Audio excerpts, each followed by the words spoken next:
In the center is the story of your relation to this German prisoner in war, and also very impressing things from your youth, and especially the living under the blockade, where you were so very hungry and all was missed, and I remember you couldn't even still walk, so starving. Yes. You were.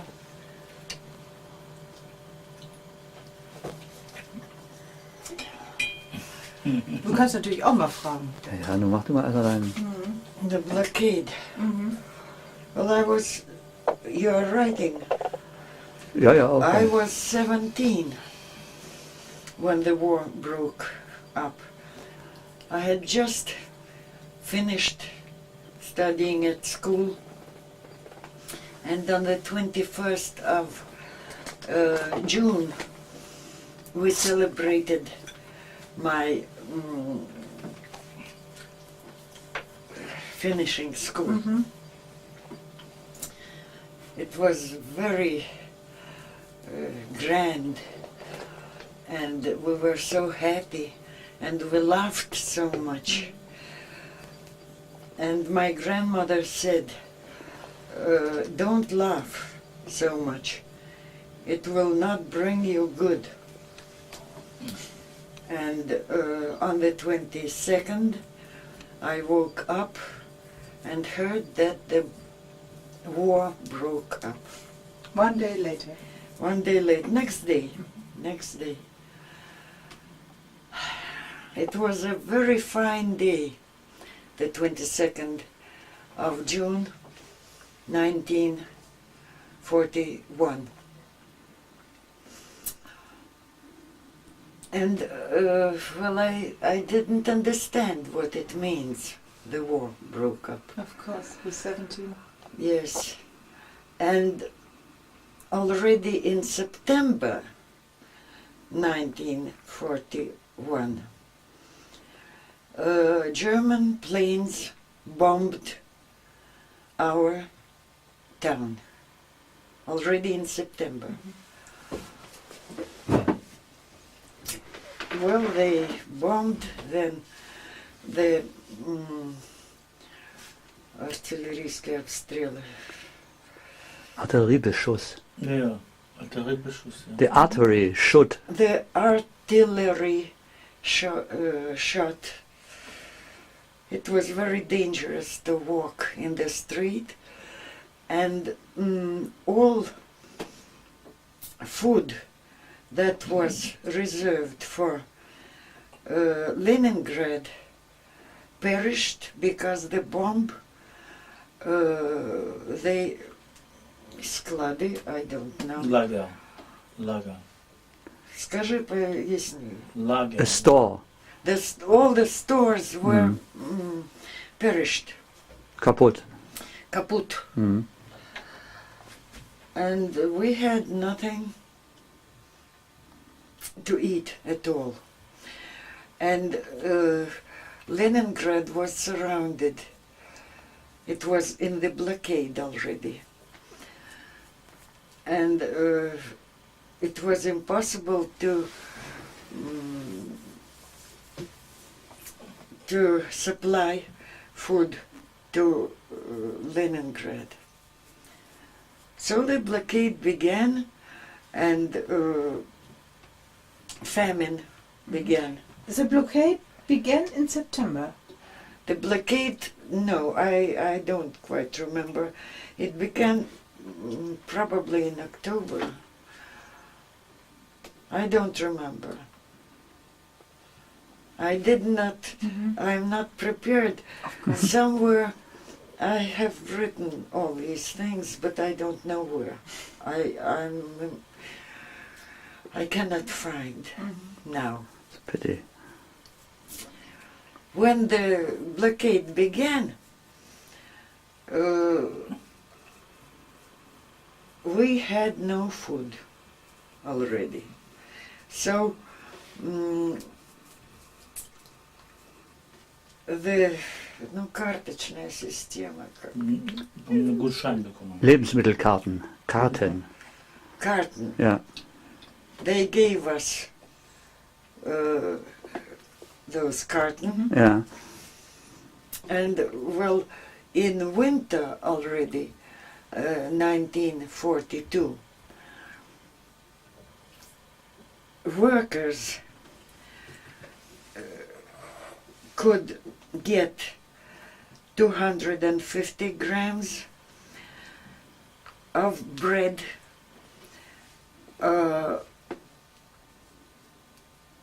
and those who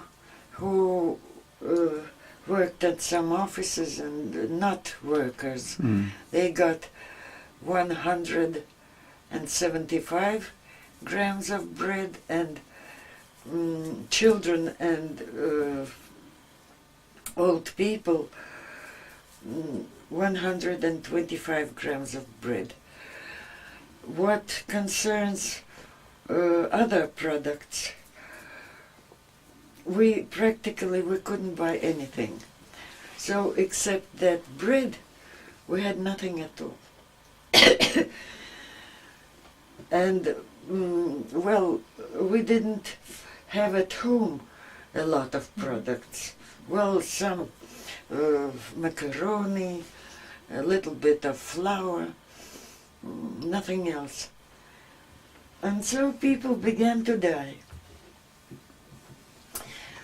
I know that all dogs were, and all cats that didn't belong to anybody were eaten by people. They were caught and eaten. Once when I walked, I saw a piece of bread in a pool, in a dirty pool, a little piece of bread. I brought it home, I washed it, and I put it on the stove, and then I ate it. When I was a schoolgirl, sometimes my mother made me eat some bread and butter in the morning. I didn't like to eat in the morning, and I threw this bread and butter on the stove in the room, and I climbed there, and we ate with my mother all these old Dry. pieces of bread, dry. I don't know how I managed. I and my mother managed to live and to stay alive in these circumstances.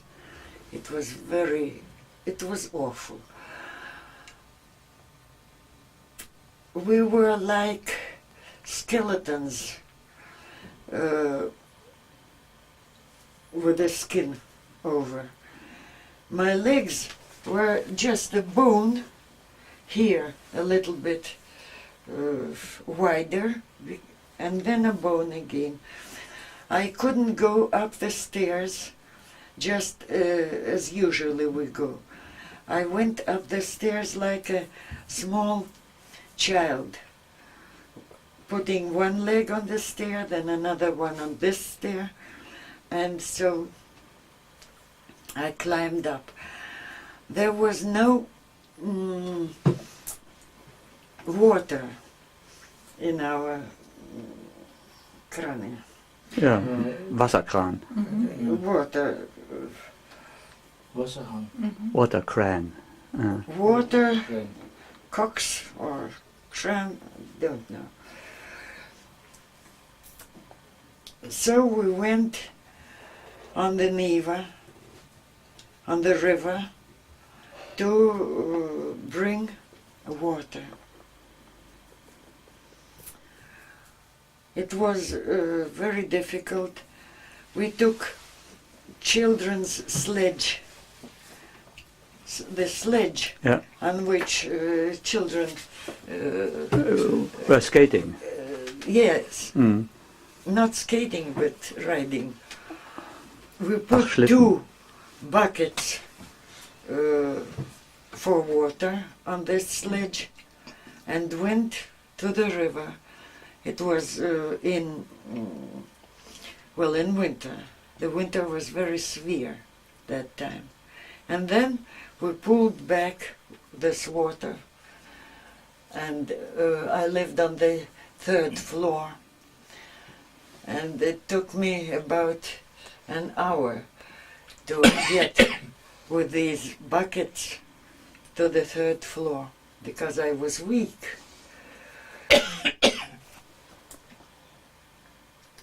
Our stoves, which were in the rooms, did not function, and we had special stoves, little stoves made of some iron. They called them burjuiki. Little stoves, and we put some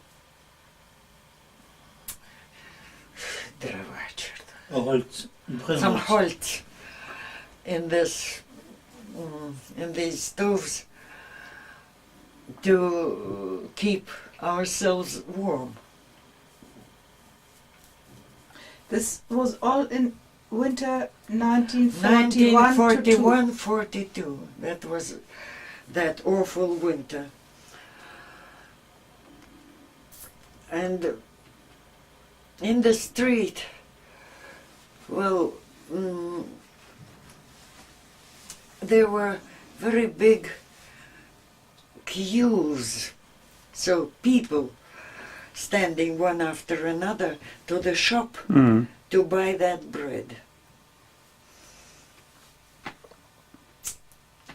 Once, when I was standing in that queue, a boy of about 12 years old, he snatched a piece of bread from one woman who bought this piece of bread, and people killed him. He snatched, fell down and began to eat, and people hit him with their legs, and at last he died. It was an awful scene, awful. When we went into the street, people, they walked and fell down, and nobody helped them because nobody could help them. At night, big cars went along the streets and gathered all these dead people.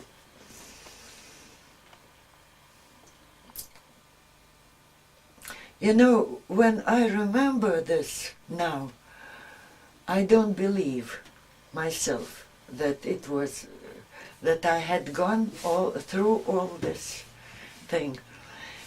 I visited, usually once a week, I visited my grandmother, the mother of my father.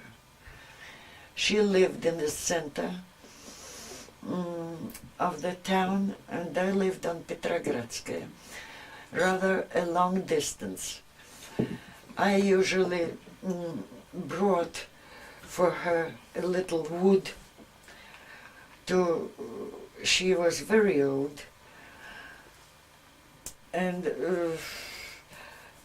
I made little sledge also and pulled this wood to my grandmother so that she could keep herself warm. A bomb fell in the yard of her house, and all the windows were broken, and some thin wood was. You see, I can't even explain. Very, very impressive, really. Well, it was covered. Yeah. The windows were covered. Instead of glass. Instead of glass. Mm. So it was dark in the room. No electricity was functioning also. And I brought water to her also. She had such a children's bath. She lived in one room, a children's bath, and I carried, she lived not far from the Neva, and I carried some water to her, and this water in her room turned to ice. Oh. So she took a big knife, a hammer, and to break that ice, to put it in a kettle, and make some boiled water for herself. Then she died. She died on the 4th of May. It was a little easier. And in 1942. 1942. And how old was she when she died? Not so old. She was, I don't know. She was born in 1868. So, how old was she? 68. 86, you want to say? 68. 1868. 1868. Oh. 1868. Yeah. So 32 plus 40. 74. Yeah. 74. 74 years old Mhm. she was when she died. She said, I will die in the beginning of a month so that my card could be left for you. Oh, yeah. I worked at that time where my mother worked. I wanted to go and study at the institute after school, but when the war broke out,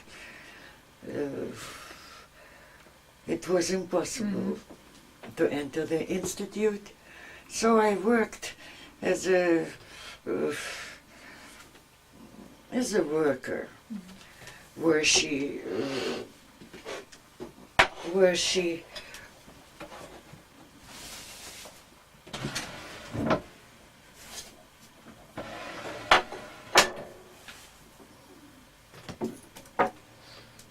worked.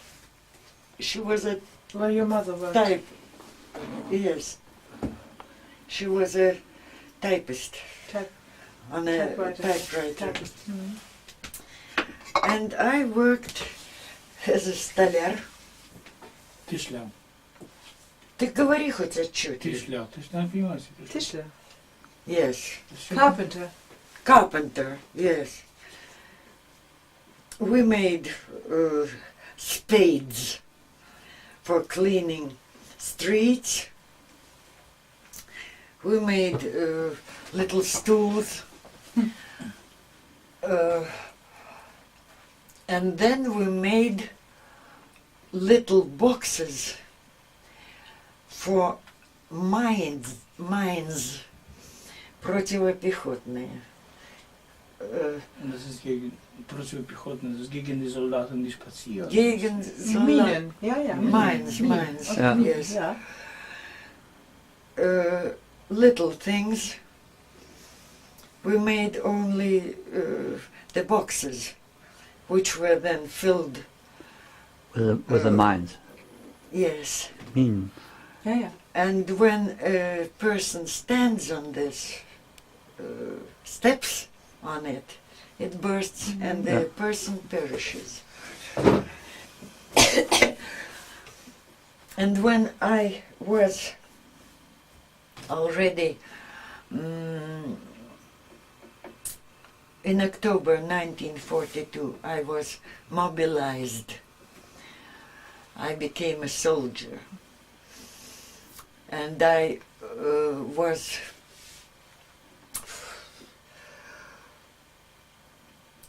противовоздушная оборона.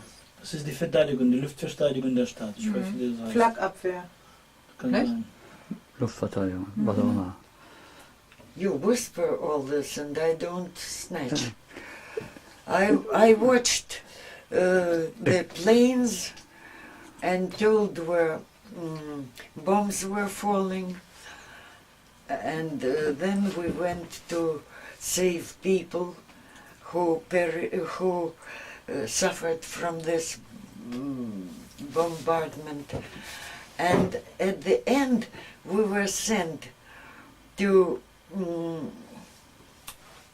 Krasное Село. It is in the suburbs of Leningrad, and we searched for these mines to destroy them, because all these mines were around the town. And many of our soldiers became invalids and perished because of this work. And then I was demobilized in 1945, and then I entered the institute. Did you, before the war stopped, did you sometimes think the Germans would really enter the town? No, Never? I did not believe. I didn't believe, I don't know why. I could not believe it. And then, after the war, I came to know that the Germans, that Hitler intended to destroy Leningrad, to destroy everything. The Hermitage and... Is that true? They say that it was Hitler's intention, that he wanted to destroy Leningrad and сравнять. Mit der Erde. Dem to make it flat, To how make the it earth. flat. Yeah. Because Leningrad is such a cultural... I cannot understand it. No. I cannot understand Who it. can? Probably it is this communist propaganda. Maybe, Probably. maybe. But I don't know. I can't say that it was true, and I can't say. But I heard from different people this idea. So I entered the institute. May I put some questions? Yes, of course. Yeah, thank you. To still to the time of war, and were you isolated, you and your mother, or had you contact to many other people? No, we had contact with our neighbors, of course. We wrote letters, the post worked. Many people were evacuated from Leningrad. I did not want to be evacuated, and my mother didn't want, so we stayed there. Those who were evacuated, our relatives. They lived in Central Asia somewhere, and they wrote letters to us that they always want to eat, and they eat porridge, trying not to feel the taste, because they had to eat, but they were trying to speak to one another, just not to feel the taste of this porridge. And we read this letter and laughed with my mother, because we didn't have even this porridge. Nothing. Nothing. And you were the only child? I was the only child. Mm. I don't know how my mother managed to survive. But in spring 1942, when the grass began to grow, people gathered this grass and boiled it, and I also with my mother. We ate that boiled grass. Everything that was edible we ate. Is it true that there were even events of cannibalism? Yes, it is true. There was, when in winter, I went to my work, and on the way there was a little lake.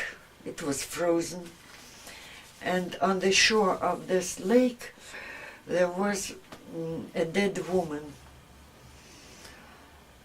lying, and I saw that pieces of soft flesh were cut out from the legs and from the bottom.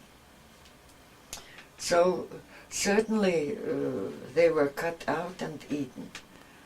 All animals, and there were cases of cannibalism. They say, my friends with whom I studied at school said that our teacher of mathematics also was a cannibal. And then he died. He was such a brilliant teacher. I can't understand how could he. But there were such cases. I don't know how it is possible to survive in such conditions. Then once I went to the shop and I heard a woman shouting. She had a little child, and she put it on the table of the store, and somebody stole this child. Terrible. Awful things happened at that time. Awful things. To say nothing of the bombardment every day and every night, and of artillery. On the Nevsky Street, at the beginning, not far from the Palace Square, there is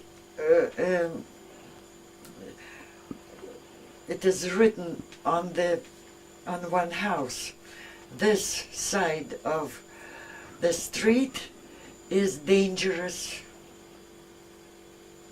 because they shot from the Pulkova. It is a little higher, and they shot from that. So on the other side of the street, it was not so dangerous. On that side, it was very dangerous. And there was some way across the Ladoga Sea. There was, when the ice was hard, there Ladoga saved us, of course.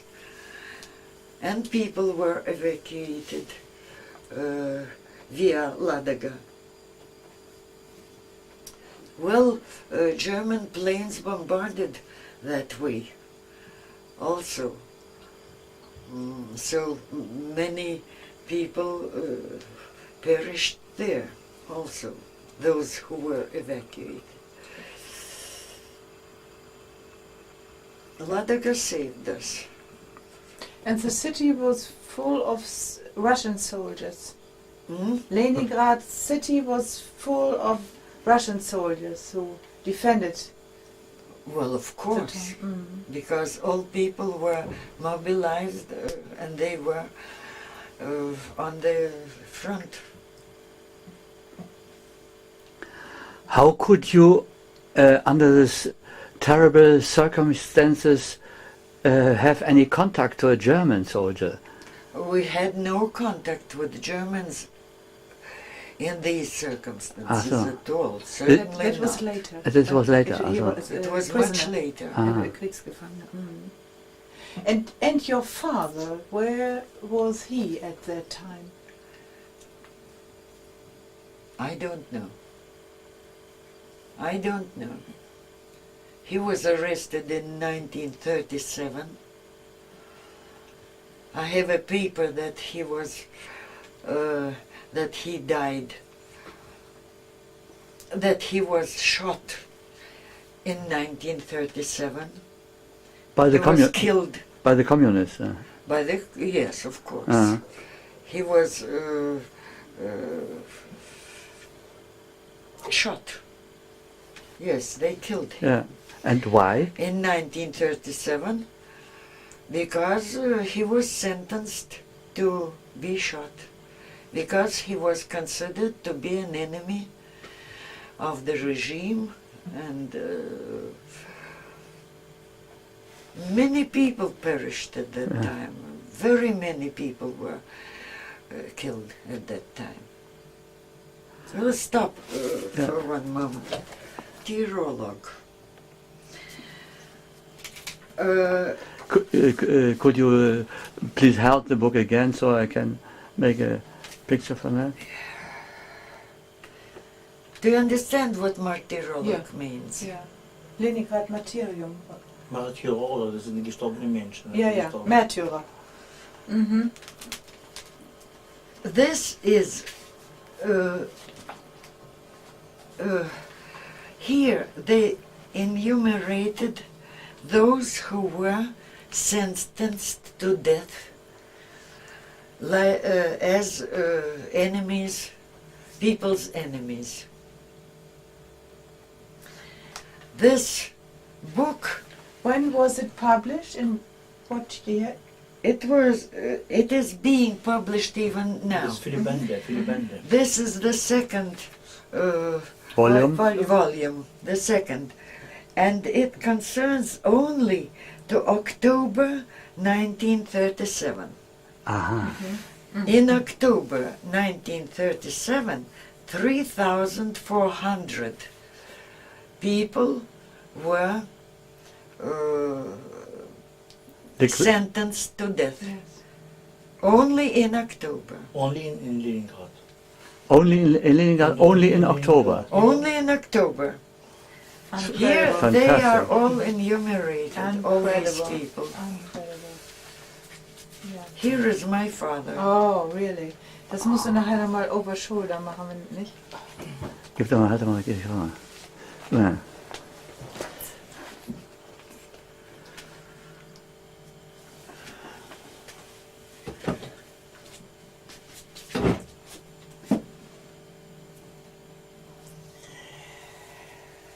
This is your father. Ja. Das musst du nachher auch nochmal über die Schulter machen. So Let me put they, I have a paper where it is said that he was You look sentenced. like him, I think. I did. Yeah. I did long ago. Yeah. I'm an old goat now. No.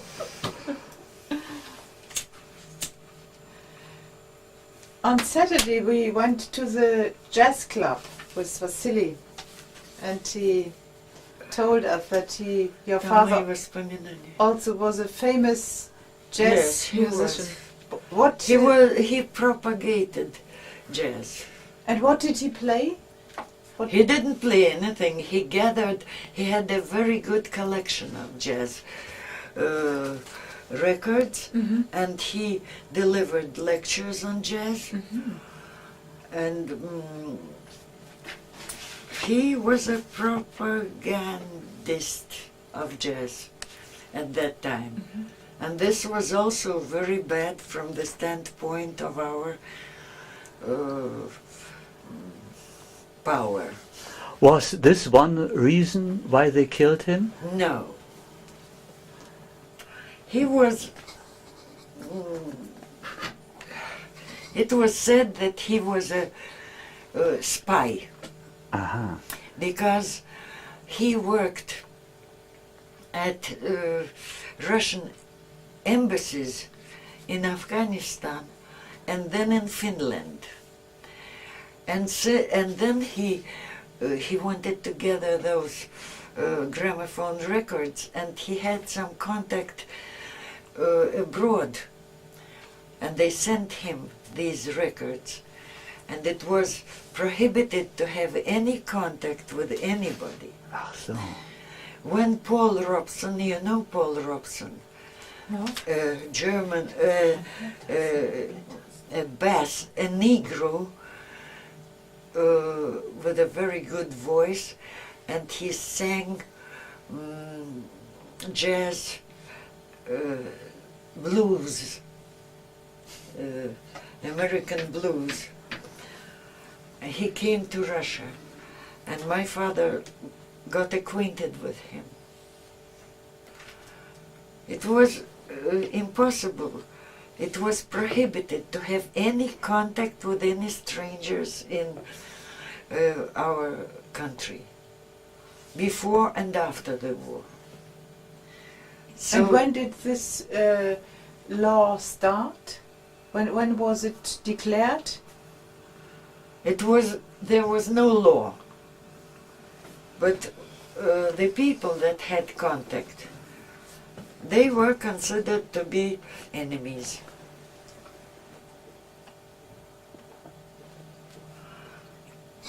And so, and then the main reason, they arrested the best people, all, how Russians say, intelligentsia, writers, then workers, those who served in churches, then medical workers, then, well, all people who were not very ordinary. Then they arrested those who were strangers. Well, Estonians and Latvians, and there were many Finnish people. I had a friend, a German girl, with which I studied at that English school, which was organized for children, English-speaking children, who happened to be in Leningrad in the beginning of the 30th. And I studied at that English school. There were 7 children in my class, and one of them was that Frida Hiltz. I wonder whether she is alive or not. her father was a communist, a German communist, and he ran away from from the fascist regime to the communist country. And he was arrested here and put to prison, and his wife and my friend Frida were sent to Germany back. So I don't know. Under the Nazi. Yes, it was in regime. 1937. So perhaps it was her death also. No. No? I You don't know think? whether she died. Maybe she's alive. Communist fugees. Still. Maybe she's still alive. Uh, She has another family name how- if she married. How was her correct name? Friederike Hiltz. H-I-L-T... Z. Ohne T. H-I-L-Z. LZ. Aha. H-I-L-Z. Friederike Hiltz. And it's She was about my age. Probably she was born in 1923 or 22. We were very good friends. But could you tell a little bit more about your father? And my father was a Navy officer in the Civil War. He studied at the Navy school During Tsaristic before revolution. the revolution. And then part of those who studied there went on the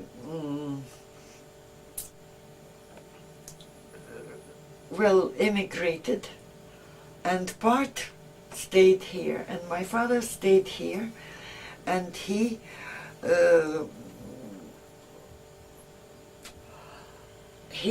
fought on the side of the Reds, and the whites and Reds. Yeah, yeah. so at first he was a convinced communist. No, he was not. He was never a communist, but he was on the side. He stayed in Russia,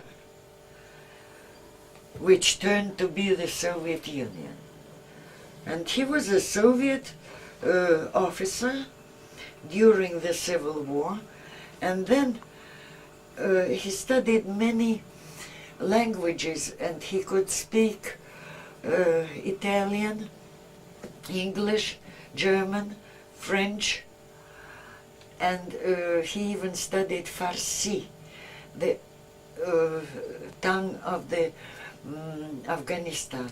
Aha. His mother was an Italian. That was a So great your sin. your My grand- grandmother was an Italian. We see it by your temperament. Probably. And so, What did you just say? It was a sin? sin. Das ist die It Sprache. was a great sin that my father had an Italian blood Mhm. also. Große Sünde. Ja, ja. Nee, Ja, voll die Sprache war auch so. And my grandmother's brother lived in Italia. Well, they didn't correspond, but still, Mhm. my father had relatives abroad. Ja. That was a great sin also. But could you tell us, was your father in any way involved of the uprising of Kronstadt? No. He hadn't to do no, anything no, with that. no, Yeah, no. yeah. He was not. But he fought on the side of the Red. He fought on the side of the Reds against Wrangel, he fought in the north at first, and then he went on the Black and Azov Sea. Mhm. And he finished his service on the Baltic Sea. And then since he knew many foreign languages, and he began to write. He wrote some poems. He was a poet a little bit, and he wrote some essays and stories already. He was demobilized, and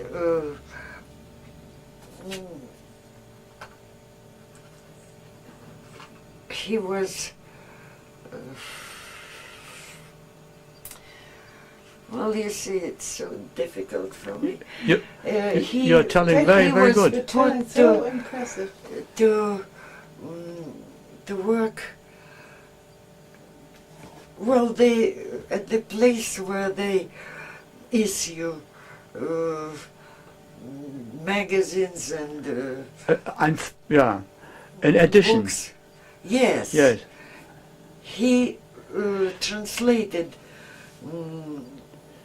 stories that were published in magazines, and he wrote some stories, and even he translated one very interesting novel by Percival Wren. There was such an English writer. I don't know the English title of that novel. And he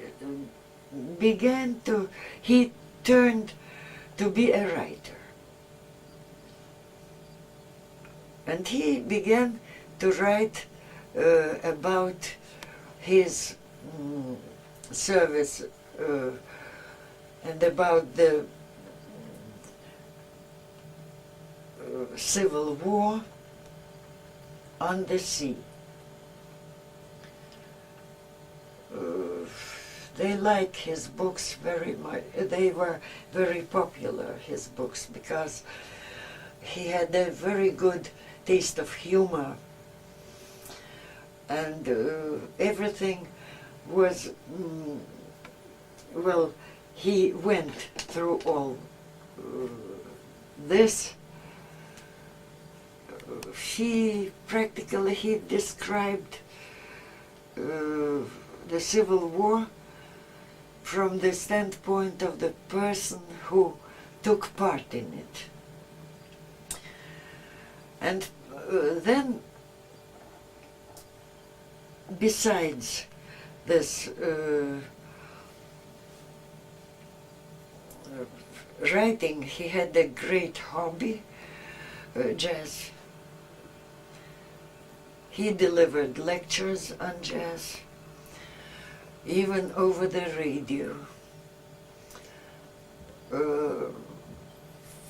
He was a person who was interested practically in everything, in photography. Then he made such a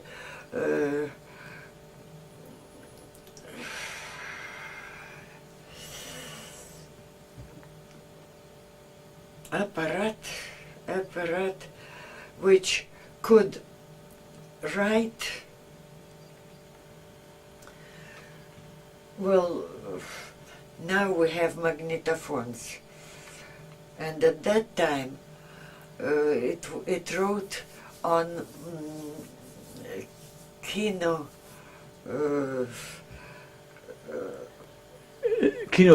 celluloid stripes. Yes. Mm. Well, he could.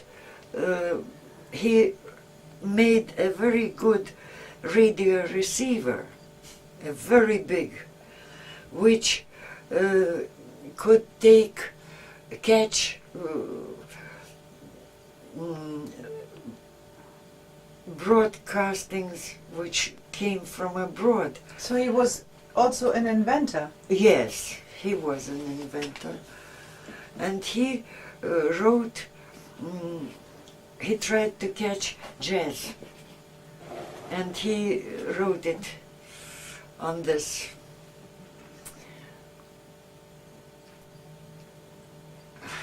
can't. Yeah, we You're, understand. you're telling very, very well, No. really. We I don't understand know everything. We are so fascinated, how really. you will manage to. No, it's very good. Very, very good, really. Do you still have a book written by your father Yes, on certainly. Civil War? Yes, Yes? of course. Co- And now, just now, a book in 2 volumes written by my father is being edited. Re-edited. It will be edited probably in October or November. It will be already ready. Aha. One Navy officer, a historian, helps me very much. It is thanks to him that one ship was called after my father, and he takes a great part in writing comments to that book, which is going to be edited. I can bring. We see afterwards. We can go Okay. there. Vasily showed me the model ship. And have a look at it. And now, Were you present when the GPU or something like that catched your father? I was. It was deep night. I was sleeping. It was in the night of the 10th of April 1937. They came.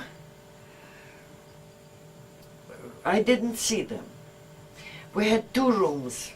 One room was my father's room, and the other was my grandmother's, the Italian grandmother.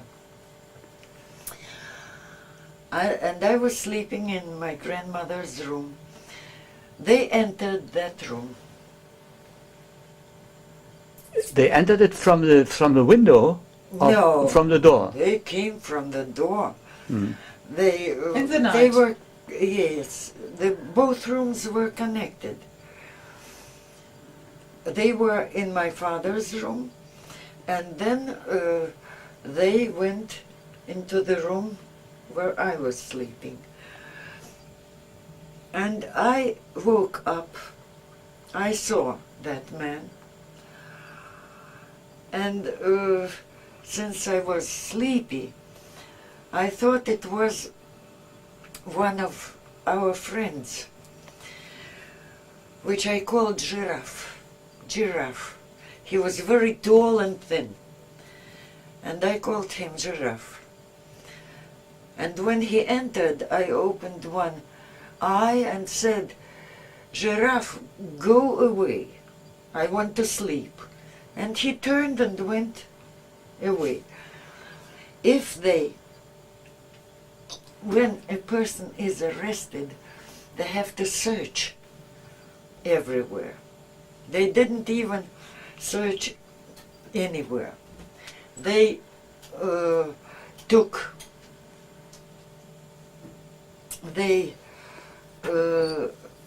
just took all gramophone records of my father, put them in 2 big cases. They found $1 that was written, $1,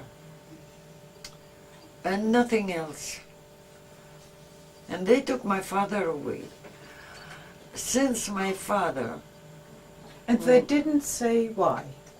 No, of course not. And your father, he was totally surprised?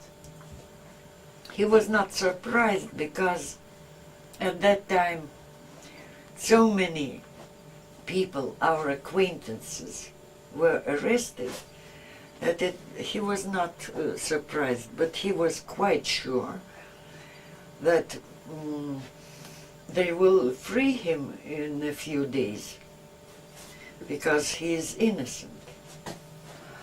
And he didn't say goodbye to me. So he went away from me without even saying goodbye.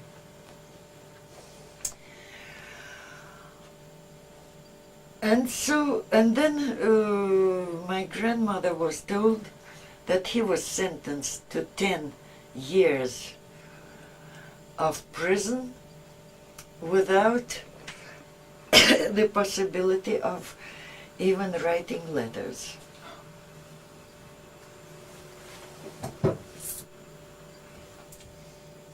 And my grandmother waited for him.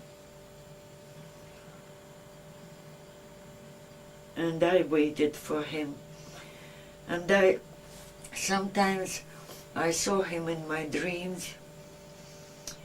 And only in 1956 I got a paper that he is innocent and that he is rehabilitated and that he is dead. Never again I saw him in my dreams. After that? After I came to know that he is not alive, because I waited for him all the time. I thought, I couldn't believe that he was dead. The first paper I got that he died in October 1942 from a very bad illness, lymphosarcoma. But the place where he died, it is written that the place is unknown where he died. The diagnosis is known and the place is not known. I didn't believe it. And then I got, since many years, I got another paper where it was written that he was sentenced to death and he was killed on the 30th of October 1937. But on December 1937, after my father was killed, one